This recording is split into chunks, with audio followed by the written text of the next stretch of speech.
Tonight on Connecticut's news station, new details from a fight in one city that ended with an officer shooting a man. We'll show you the body cam video released as the suspect faces a judge.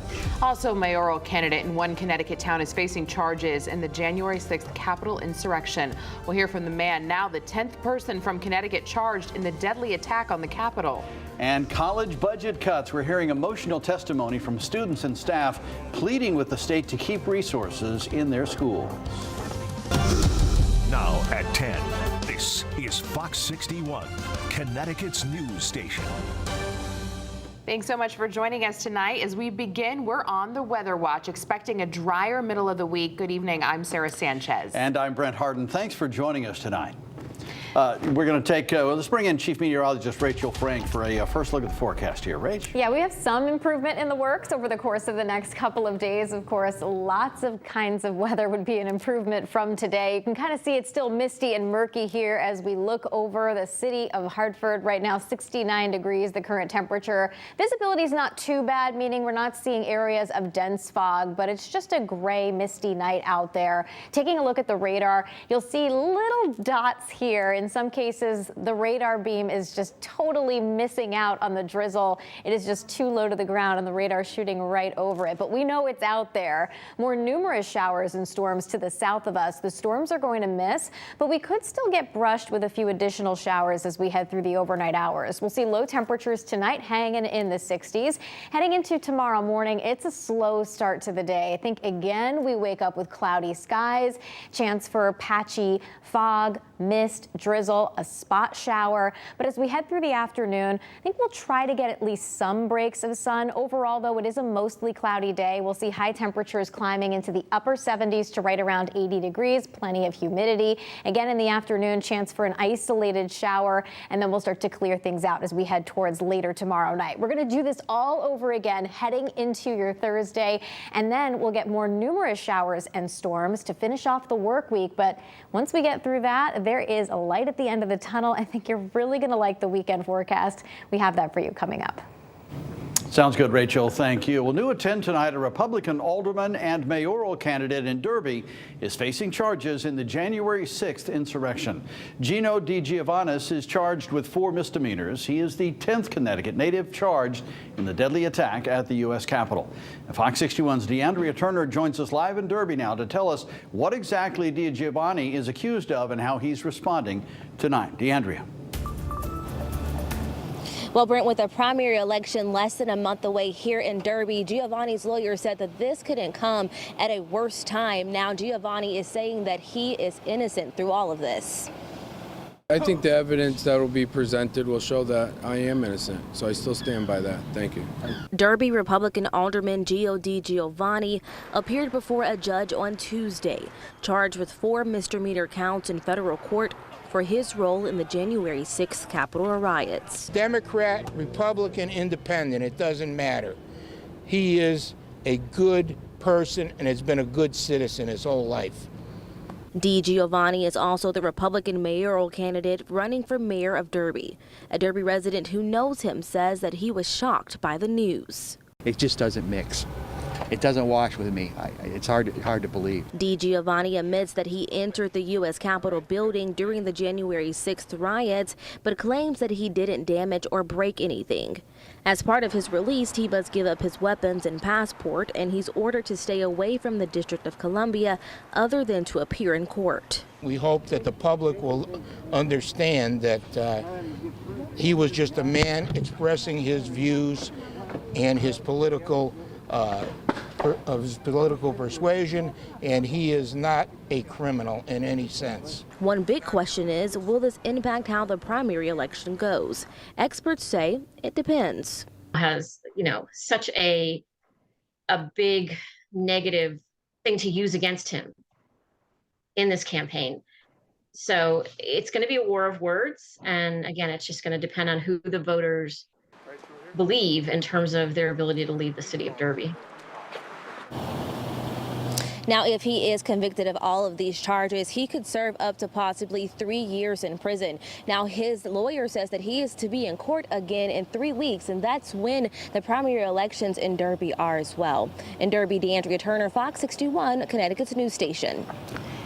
Thank you, DeAndrea. New details tonight about what happened before an officer fired her gun, shooting a man in Middletown. Yeah, today the Office of the Inspector General released a portion of the video from the fight Saturday morning. Fox 61's Jake Garcia is live in Middletown tonight with the latest on this investigation. Jake?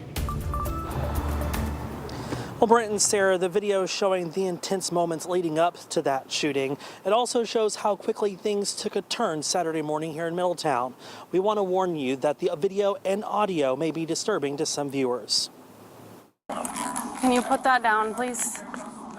Just after 6:30 Saturday morning, police were called to Liberty Street for reports of a man yelling and smashing glass.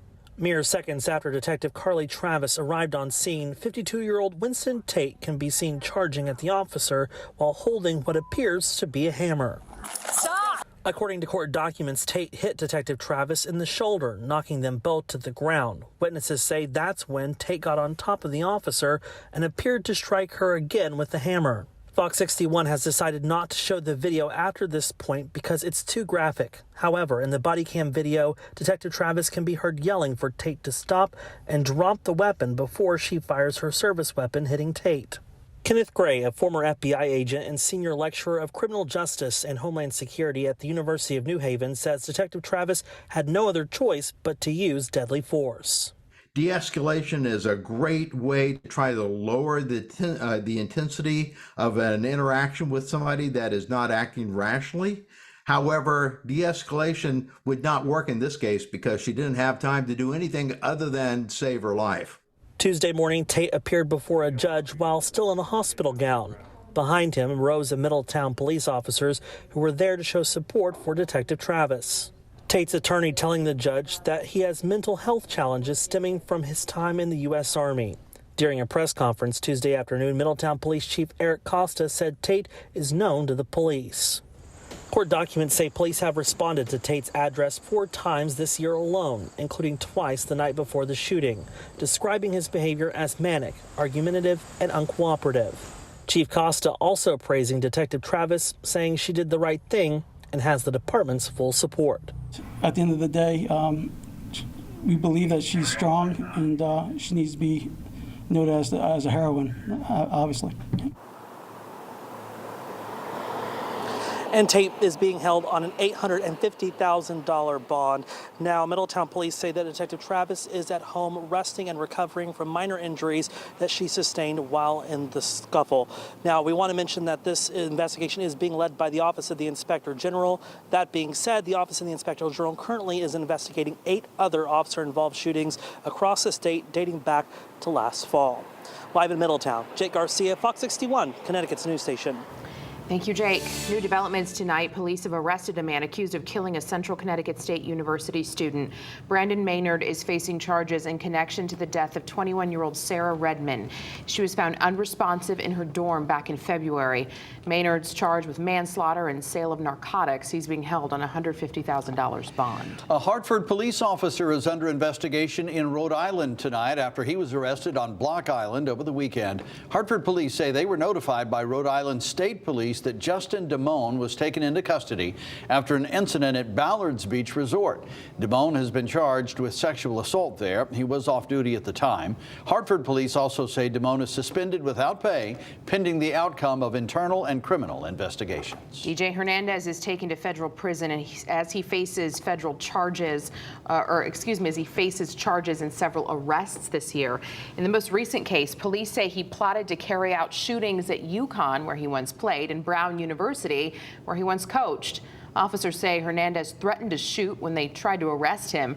Hernandez is the brother of former New England Patriots tight end Aaron Hernandez, who died by suicide while in prison for murder. DJ Hernandez is also accused of throwing a brick at the Bristol headquarters of ESPN earlier this year. And caught on camera tonight, a state trooper is recovering after an SUV slammed into a cruiser in Hartford. It happened on I-84 near exit 50 Sunday morning.